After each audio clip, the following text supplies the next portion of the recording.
had an opportunity. I'm not a computer scientist or technologist.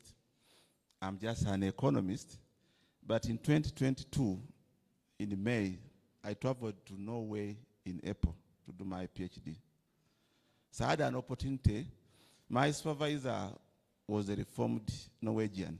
So when he tested ChatGPT, he was amazed what this thing was doing.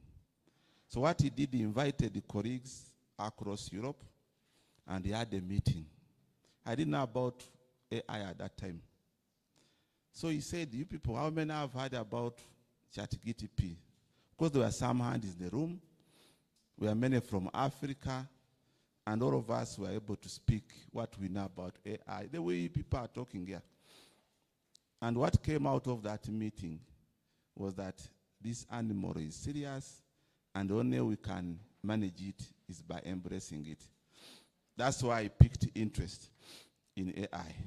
So I tried now to look for ways to understand how does AI work. That was my first assignment.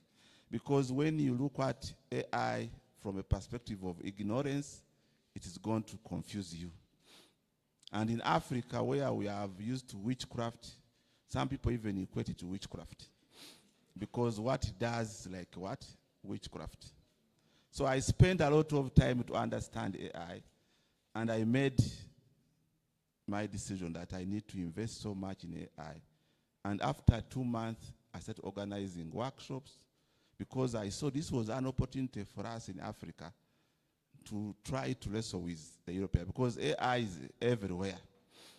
So this is the only chance we have if we want to compete with the rest, because we have an opportunity to do what the other guys have been doing. There's no technology where we have had a chance to embrace it at the same level. The way you use ChatGPT is the same way an American uses it in Europe and everywhere. So those who are negative, affirmative, for me that should not be the debate. The debate should be, how can we maintain our creativity but also embrace AI? That should be the question. Not to say it's not creative, because when we talk about enhancing is a good way to look at AI, because it makes an assumption that we are not creative, all of us. And I believe if we are going to measure creativity, all of us are going to have our own scale. Are you okay with that? Even when we talk about intelligence, one time I was attending a conference in Europe, and there was a professor who thinks like you. He's called Salma. He's one of the MIT professor who is against AI intelligence. And they are written books trying to argue that humans are more intelligent than what? AI. And I asked him a question, because in that room we are only PhD students and professors in Europe. And I told him that you are making a wrong assumption, assuming that all of us are intelligent. But even among these professors in this room, we are not at the same level. So where now amplification comes in, because we have imperfections, and AI can be able to do that. So what am I saying? From now, today, you need to invest time to understand what are the imperfections of AI, what are the imperfections of humanity, and then you try to see where can you bridge what? The gap. Because, like the other gentleman was trying to say, there is no machine which is more original than like AI.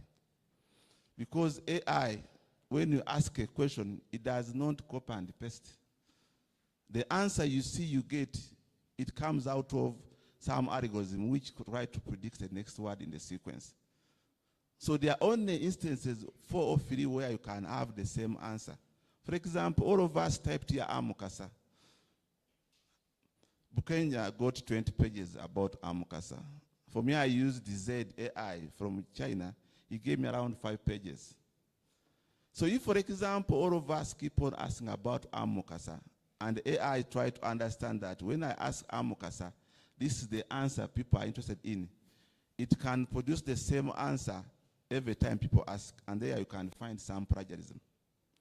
But also there are information which is general. For example, who is the president of Uganda? Even if you are in Malawi, Jamaica, you almost get the same answer, because it cannot change so much from that. But any other information you ask, it's original. So today you ask, if you close the laptop and come back, it's going to give you a different answer. Depending on the context, you understand what you're asking. So if you're talking about creativity to be original, then this honest system you can trust to be original and can amplify our creativity. Even I'm running away from what I prepared, but which is okay. So this guy tried to define what is creativity, which was a good thing, about novel and adding value. So if you think creativity in that context, therefore you need to assess yourself whether you are creative as an individual. And then if not, then try to see how can AI be able to what? To push that creativity. This morning I woke up at 4 a.m. That's my time for waking up. So I sat on the bed. The first question I asked, for example, I have a keynote. What should I say? Then I did something with ChatGPT. So I sat on my computer. So the first thing I did, as I was opening my email, I found a good article written by ICG, International Center for Growth and Development. I found something very interesting on that. The topic was on the blog that they have done an experiment and they have found out that in societies where waste management is poor, for example, garbage, people don't trust their governments. That was intriguing to me. So what I did, I said, no. I went to ChatGPT. I said, I want to test this in Uganda. Good enough, I had the knowledge about which data I can use to test. I had used Afrobarometer data for 10 years ago, and I knew there were questions about trust in local government, trust in the president, institutions in Uganda. So I gave ChatGPT the questionnaire. I gave it the question and the article to read. So the idea is it provided. So when you look at AI is like an expander. You ask a simple question, who is Amukasa? It gives you 20 pages. Human beings don't work like that. For us, it always corrupts things. When you go to a doctor, you talk about your sickness in 20 minutes, it just tells you, this is diarrhea. This is a medication. You go to your lecturer with 20 pages of an assignment, within 5 seconds, he has already given you, you only have 1 page. So now, how do you use that way of thinking to enhance creativity? You have something which can expand from nothing. It can even give you 100 pages of something. So now our role is to see how do we corrupt what AI, and that's what we are going to have. And that's something we are going to retain as human beings. I was reading some guy, he's one of the famous economists, Gary Schilling. He's now 88. They asked him, for example, what is the future of you young people? And say that you young people, you are in trouble. And I'm telling you this, if you think life is going to be easy, it's a lie. Life is going to be very hard for you because you are going to hustle so hard to show people that you have something to add value. Things are going to change. You can mark today, 10 years from now, the world will be different.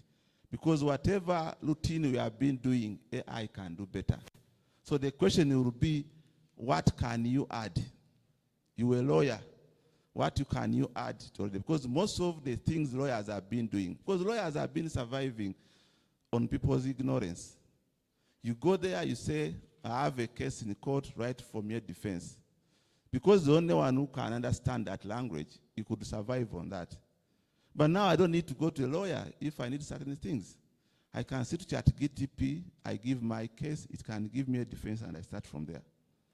If you are sick, even before you go to a doctor, you can explain what is facing, and the AI will give you some ideas. We know doctors have been surviving on the knowledge power they have because they know so much about your sickness, so they take advantage. All that is going to change because information is going to be freely available and you can be able to internalize. So I want you to look at life in the next 5 years when you finish university. That you need to have the skills, what you call intelligent mindset. where you are able to see out of many to be able to say this is the truth. And those are the people who are going to survive in the new age. For us in economics, we used to think that human beings are rational, and therefore they work like calculators. They can compare things and be able to decide. But psychologists have proven that we are not rational. The way we do things is influenced by so many imperfections. Some are biases. For example, there's a bias now, there are some people who are here, which is also telling them that AI even don't touch it. I have colleagues who have said, I'll never touch AI until I die. And those ones are going to suffer in the next, 10 years. So what am I saying? That all the things, the assumption you have about intelligence, about creativity, are going to be challenged by the way AI works. Because AI is not static. Every day, for us who use ChatGPT when it was launched and now, there's a lot of difference the way it responds. So in that morning I was explaining, I was able to do 10 tasks. So by 7, to prepare to come to go for a meeting at Ankara, for me I had finished my day. Because all the critical things I was supposed to do, I was able to do it. That work I was explaining of the garbage, I was able to do a research which I'll be able to finish in the next 2 days. And when you look at the outcome of that interaction I had with ChatGPT, it is a paper I would have taken 2 months to do under normal circumstances. So you cannot think about creativity without speed, efficiency. So AI is here to make things faster, and it depends on what you know to be able to maximize the benefit. So time will come when people no longer need to come to the university. That's why the universities are now thinking, how can we remain relevant in the age of AI? Because literally you can teach yourself any skill in your comfort. So you are lucky that you are in UC, a university where they can allow this kind of debate. Other universities, they don't even know about AI. And that's very dangerous. So if you listen to this gospel, this is like now preaching. One time I was in the church, and the pastor was preaching about the power of Holy Spirit and salvation. I looked at the pastor, the way he was explaining, and the conviction he had. And I imagine that's the same conviction I have when I talk about AI. Because when you talk about salvation, you feel like someone is not connecting things. Actually, I tell people you need God's grace to understand that AI is going to take over most of the things we do. And the only way you can survive is by embracing AI. So by embracing it means that you are able to understand its weaknesses. It has many weaknesses. For me, I know the weaknesses. First of all, it doesn't know what it knows, because it is a machine.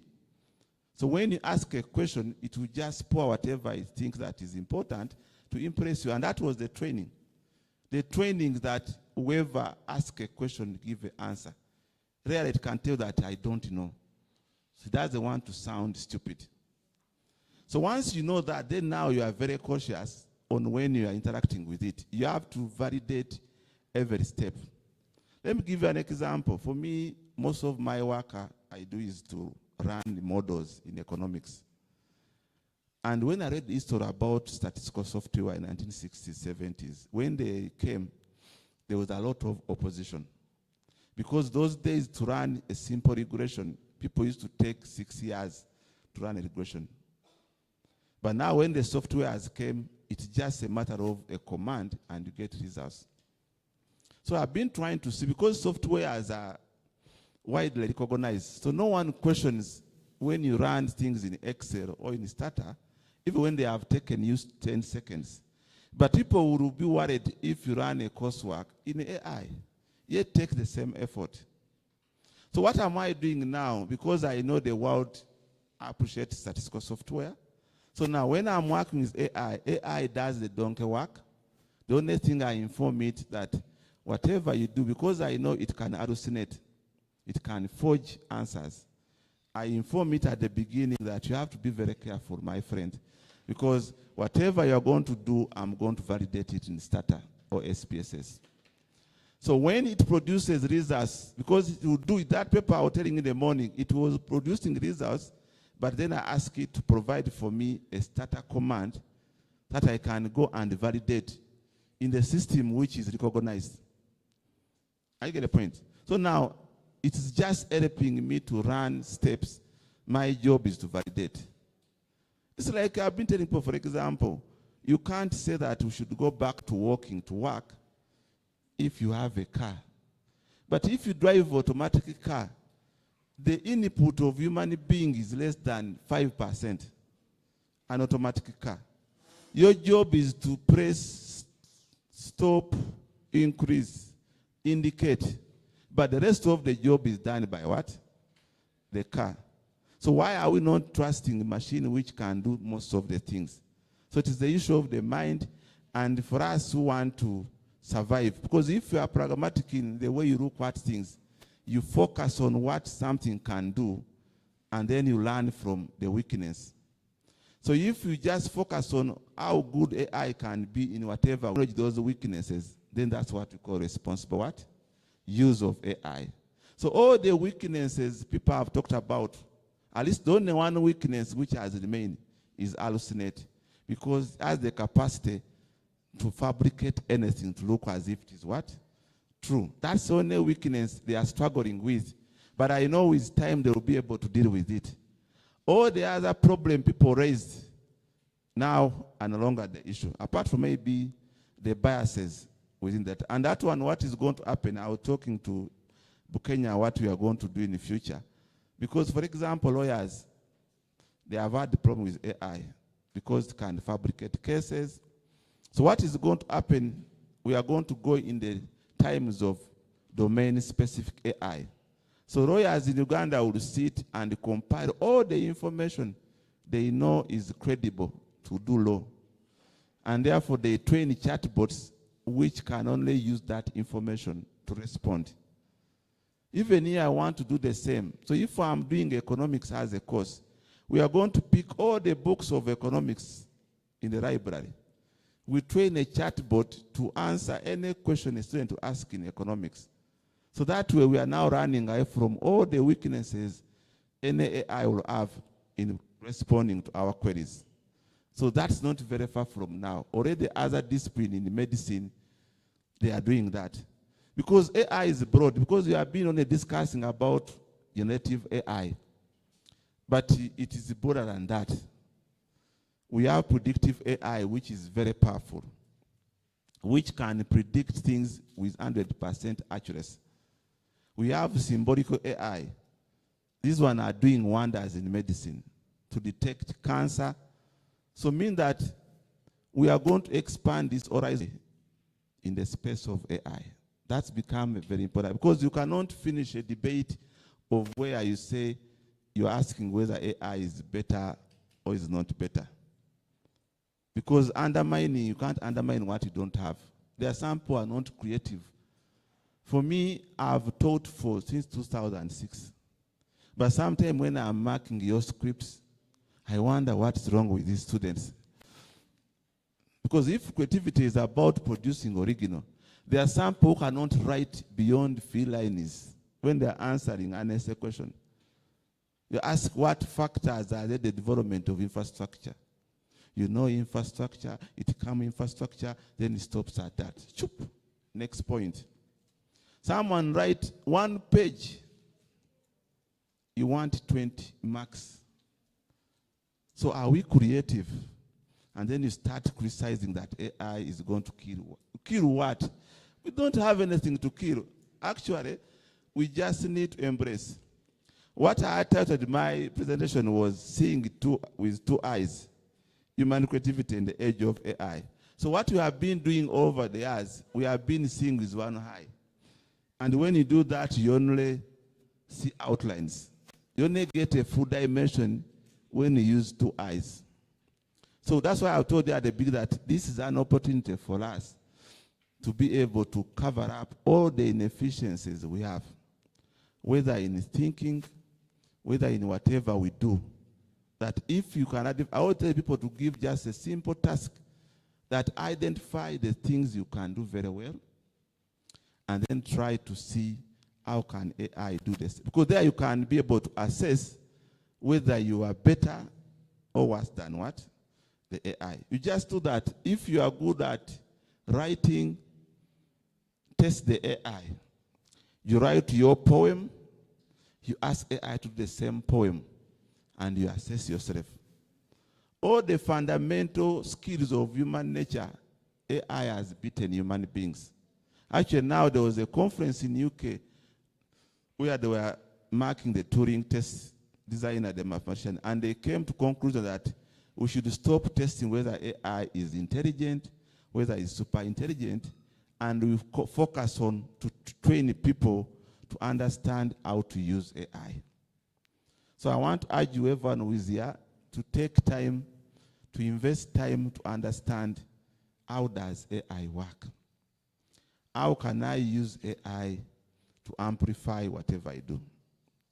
If it is revising notes, AI can support you.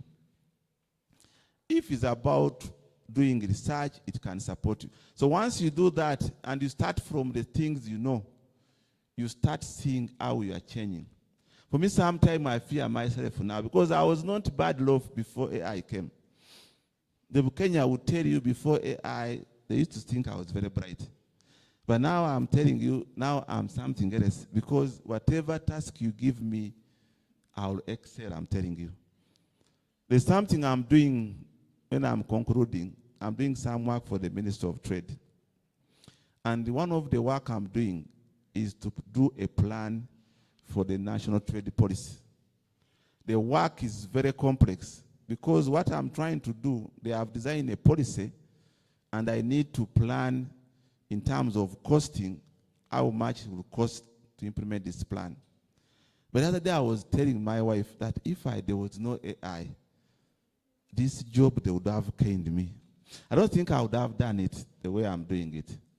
Because they gave me a text from National Planning Authority, which they call PI. It has all the government plans, and my job is to map up these 1,000 pages of a document to the plan, because government now is following a program-based planning. What it means that if I have an issue in the Ministry of Trade, and the same issue is also in the Ministry of Transport, we need to see how do we harmonize and spend on this. So I'm pulling things from everywhere so that I can put them into a matrix. So the other day I started with Gemini because ChatGPT was getting to understand what I wanted to do. So I went to Gemini for the first time to do complex things, and it shocked me what it did. So what I did after understanding, because I don't pay for Gemini, it was limiting me on how much I can upload. I pay for ChatGPT.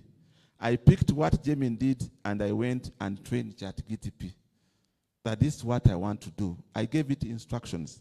Because I found out that when you are rude to it, it gives you better results. You don't need to be polite. I told him, what you are going to do is very complex. If you are not ready, tell me. That's the conversation we start with. I'm like with a big brother. I say you have to be very careful. I don't want any mistake. So I'm now warning it because I know it can make what? Mistakes. I gave it the template from Gemini, and tells me I've understood. The rest seems we are getting confused. We shall come back tomorrow. So why I'm telling this, that I've come to understand how this thing works, and I can literally do anything with it. Anything. So for me, my discussion is that stop debating whether it is good, bad, what.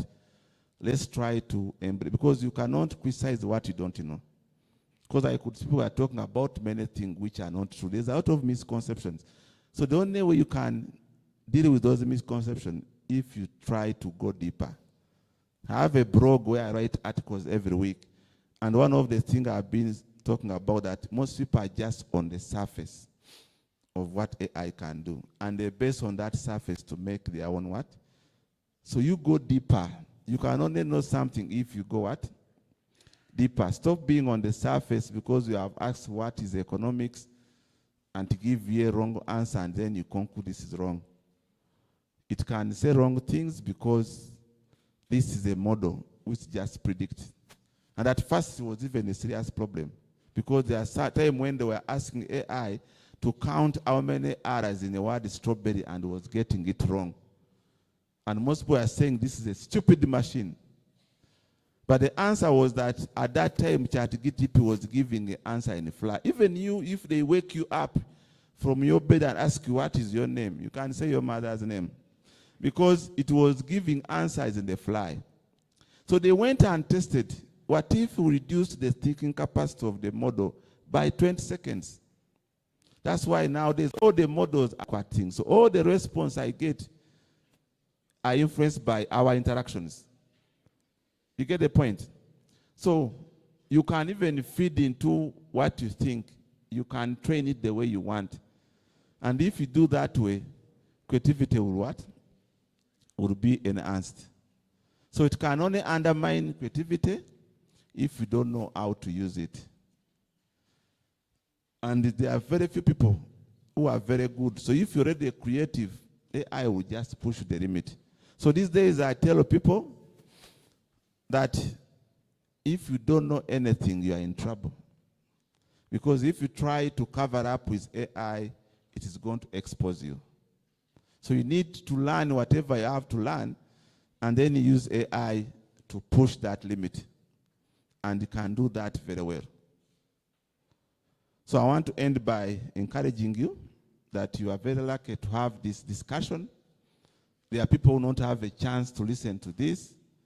So stop complaining, embrace. As you move along with AI, you start appreciating how it can boost your competences. God bless you.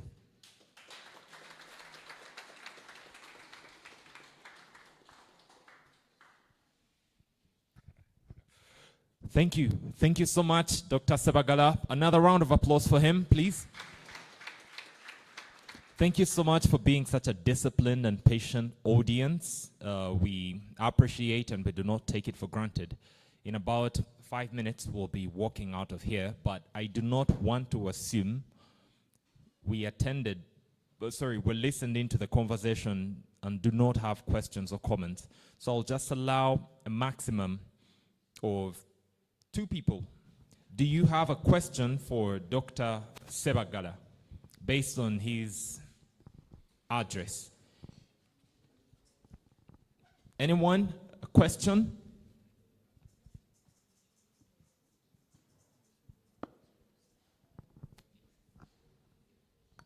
Any questions? Anyone with a question? Yes, my dear. Thank you so much. It's an honor to listen to you, Mr. Sebagala. My question is, what's your view of what's currently happening today? Yes, AI is there. What's your take on how people are adapting to it? Is it a positive adaptation or a negative adaptation? Yes, Dr. Sebagala, that's the question for you. Yeah, thank you for that question. I think whether it's negative or positive, it depends where you are standing. Because adaptation is adaptation. You adapt to survive. That's human nature. So I don't think there are people, so what I've seen, most people who oppose, who are negative about AI, not to you, but because at least this was a debate, and I know deep inside you, you are saying things, but you know how AI has been what? So, most people who oppose AI, one, it is human nature. Because there is no technology before AI which has challenged human thinking or intelligence, like we say. And we used to think that we are the only intelligent beings. And something is trying to challenge that, which is also not true. Because there are people who are not intelligent, even when they go to the university. So such people, when you meet them, you find that the way they are looking at AI is almost negative. But you start using it today, you start feeling that there's something it's helping you to do. Whether you are just drafting an email. For me, my start experience with AI was just sending emails. Because when you are doing PhD, you do a lot of discussion with your supervisor through emails. So before AI, using AI, I used to spend almost even the whole night failing to say this is the right email to my supervisor. You write, you read, you think that it's not what? Enough. So when I picked AI, there's a time I came to Uganda, and I spent there more months than I was supposed to spend in Uganda. But I wanted even more, 2 months. So I told ChatGPT, honestly, I have this problem. Can you write for me an email which can convince my supervisor to allow me to stay for 2 months, despite even when I've spent even more? It wrote for me 1-page email. When I sent to my supervisor, just say, it's you to decide. But I just imagine it before, if I was write that email, I don't know. Some people, even simple thing, just to send a message to a girlfriend can take 2 days to approve it. So even on simple things, you could see, and that's what I'm saying, that you should start from the simple things and try to see out. So when you feel that it's doing for you things, don't think you are becoming lazy. It is just redefining what we call knowledge, what we call intelligence, and what we call work. Because life is not supposed to be hard. Life is supposed to be simple. We only suffer because we don't have knowledge. Every time you get knowledge, things become what? Simpler. I don't know whether I'm answering you. Yeah. Thank you so much, Dr. Sebagala. I'm seeing another hand out, but our timer is really fast spent. Yet we have 2 very important ceremonies to conduct before we get out of here in under 5 minutes. Number 1 is you people are going to decide who won the debate. Everyone is so eager for that. But number 2 is we'll have the Guild Minister for Education close this event close the Library Week officially on behalf of the Guild. Honorable Jen Ayan, I'll invite her shortly, right after you people decide who won. Are you ready, my dear judges? Are you ready? All right. You have a burning question. You have 30 seconds. Whether it's a question or comment, you have 30 seconds. Can I jump off with this, please? To a higher, okay, for me, it is a suggestion. To a higher extent, can we embrace the use of our own creativity and the critical thinking? And to a smaller extent, can we embrace the creativity that has been brought up by AI? Thank you.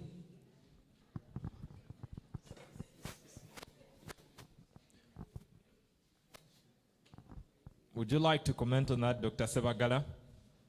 Yes. I think your call is okay, but it's not founded on anything. So you can't just say that, because even the extent, you can't define it. For example, if you are writing an essay, how do you determine the extent of your own intelligence? Because I've given you an assumption that we always assume we are intelligent, we assume we are creative, but we have never done any test to see how creative you are. So how do you determine the extent if you don't answer those questions? So we need to go back to the basics and define what the intelligence we talk about and what the creativity we talk about. So once we answer that, then we can be able to determine the X. And I told you when I was talking that we need to start a discussion. How can we work with AI, but also maintain our human what? Creativity. And that's a very good question to start with. So once we know that, then it becomes very easy to say, okay. Because I've told you now, the discussion now is that AI is here, and all the things AI can do better, AI is going to take over. Already when you go to the industry, it's happening. I was attending a workshop last week, and people from Stanbic Bank, they are saying they are incorporating AI in all their work. And this is why you are going to work. So the question will be, what are we going to, there are things we are going to remain with. AI will not take us that from us. And those are the things, the extent we are going to have. We don't know now whether it's going to be 1%. I've given an example of driving a car. You can't say, there are people who are still driving manual cars up to now, that they engage what. But if you drive an automatic car, you can't go back to what? A manual car. But if you want to suffer, you can remain in what? In a manual car. And still you will survive anyway. Thank you. Thank you so much. Another round of applause for Dr. Sebagala. Now the moment has come for you to decide, our dear audience, who took the debate, the affirmative or the negators. It's going to be simple. I will ask affirmative, and I will depend, all of us will depend on the volume. If you believe the affirmers won the debate, you'll say affirmative. If it's the negators, you will say negators. And everyone will be able to know from your volume. In 3, 2, 1, go. Affirmative. Affirmative. For the last time. Affirmative. What's it we say? People who use AI are lazy. The lazy people are really loud. Okay, negators, you had better. You have one chance. Negators.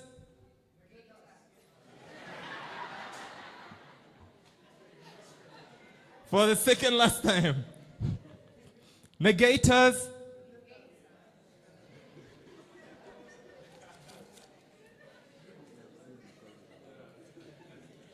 For the very last time. Negators. They should be converted. But anyway, Dr. Sebagala was very clear here. It comes down to your responsible use. How you relate to AI. AI is your friend. How you relate to your friend is what will determine whether they're a bad friend or a good friend. So that ultimately is what determines who wins. So not your volume anyway. Is that comforting enough, negators? But anyway, please a round of applause for them. I'll ask you to please come for a photo moment with the debaters. Please come to my right and left to share a photo moment with our guest speaker. Please don't leave yet. One last announcement. The Guild Minister for Education, please join in on the photo, then together with the university librarian. Let's have this very quick. Yes, the Writing Center coach, Mr. Martin Kajubi, are you here? Let's have the photo shoot quickly. And then we'll have one last announcement, a very important one, and we'll close the library week. Okay. Photographers, is everyone in the picture? Someone is missing. Mr. Ronald Kaye, the organizer of the library week, please come join in on the photo. We still have pens here. Some of you came late. Please don't leave before getting our branded pen.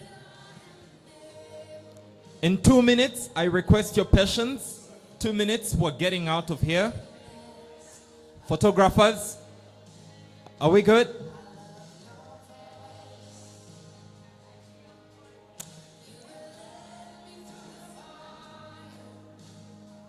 All right, thank you. DJ, please take it down. Hello, hello. All right, one last announcement, please.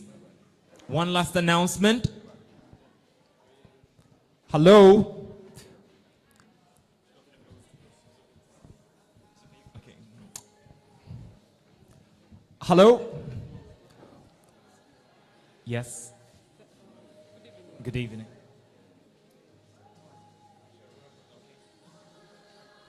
All right, please, whoever has the registration list, do not leave with it.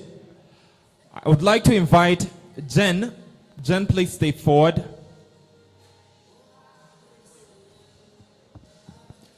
DJ, please take down the music.